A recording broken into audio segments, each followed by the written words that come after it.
स्वागत है आप सबका फिर से मेरे चैनल में। सब्सक्राइब करना ना भूलिए।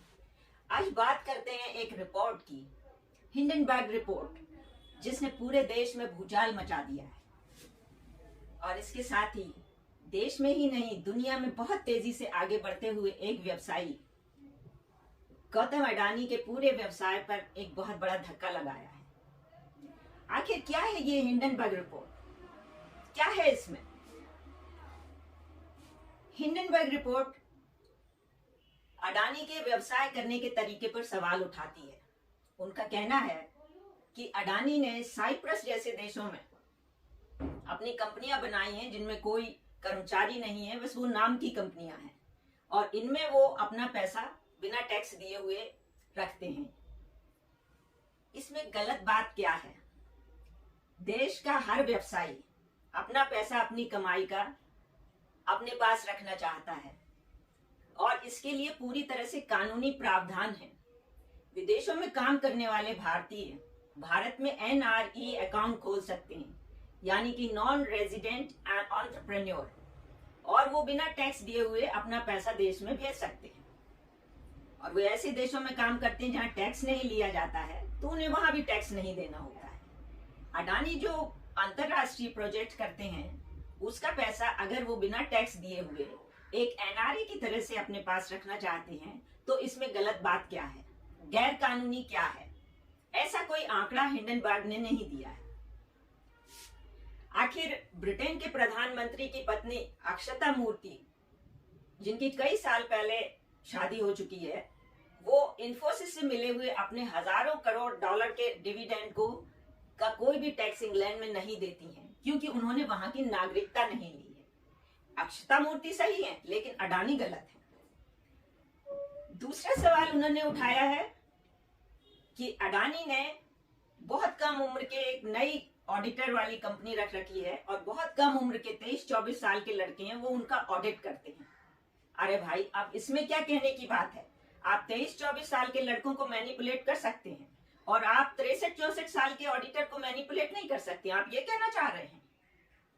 तो ये बात भी उनकी किसी भी आधार के विरुद्ध है, आधारहीन है, और ऐसा कहना उनका बिल्कुल अनुमान है।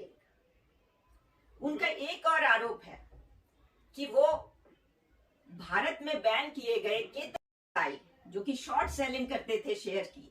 शॉर्ट सेलिंग होती है आपके पास शेयर नहीं है और वो शेयर आप सेल कर देते हैं जब उनका दाम बहुत बढ़ जाता है, और जब उसका दाम आपके करोड़ों में जब आप उसे सेल करेंगे तो उसके बाद जब दाम गिर जाता है तो आप खरीद के एक्सचेंज को दे देते हैं, क्योंकि उससे जो आपका फायदा हुआ ज्यादा से कम दाम के बीच का, वो आपका हो गया। शॉर्ट सेलिंग स्टॉक एक्सचेंज में हम और आप भी कर सकते हैं, तो इसमें गैर कानूनी क्या है? अगर अडानी कर भी रहे थे, हालांकि उन्होंने कब की और कौन सा उन्होंने फायदा लिया है, इसका कोई आंकड़ा उन्होंने नहीं दिया है। तो ये रिपोर्ट पूरी तरह से अनुमानों पर आधारित है और आप इनके संग देखे गए, आपने वहां कंपनी, तो आप कुछ गलत कर रहे होगे, आप उस गलत आदमी के साथ बैठे थे तो आप गलत कर रहे होगे। ये कुछ इस तरह की रिपोर्ट है। वास्तव में ये प्रधानमंत्री मोदी के ऊपर एक प्रहार है। इससे पहले भी BBC की एक डॉक्यूमेंट्री ने उनके ऊपर आघात किया था, लेकिन ये अच्छी बात है कि विश्व के नेताओं ने इस पर ध्यान नहीं दिया।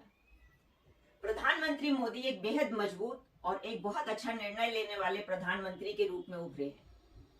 उन्होंने रूस और यूक्रेन के युद्ध में एक बहुत ज्यादा संतुलित रवैया अपनाया और देश का हित देखा, और इसके साथ ही उन्होंने ये भी देखा कि रूस उनका बहुत सालों से विश्वसनीय मित्र है, और मित्रता में तो विश्वसनीयता होनी ही चाहिए।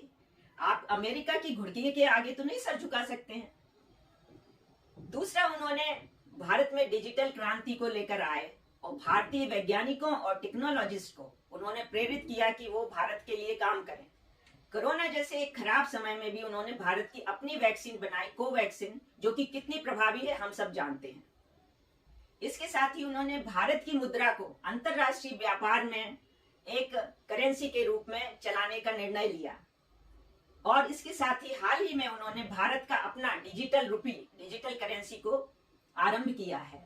तो इतने कम समय में इतने बड़े निर्णय लेने वाले इतने मजबूत नेता के खिलाफ आपने उनके सबसे करीबी और सबसे विश्वसनीय मित्र अडानी पर एक हमला किया है जिससे कि बात असली मोदी जी को नुकसान हो। हम लोगों की एक टेंडेंसी होती है कि हम कितना भी अच्छा कुछ देखते रहे, हम जो देख रहे हैं उस पर विश्वास नहीं करते हैं। लेकिन अगर कोई किसी की बुराई कर दे, कौन बंदा है, किस बात पे किसी की बुराई कर, तो बुरा बोलने वाले का हम तुरंत विश्वास कर लेते हैं। तो मुझे लगता है अब हम सब लोगों को ये चीज आकलन करनी चाहिए, देखना चाहिए कि सच्चाई क्या है, कोई क्यों इतना ज्यादा बोल रहा है।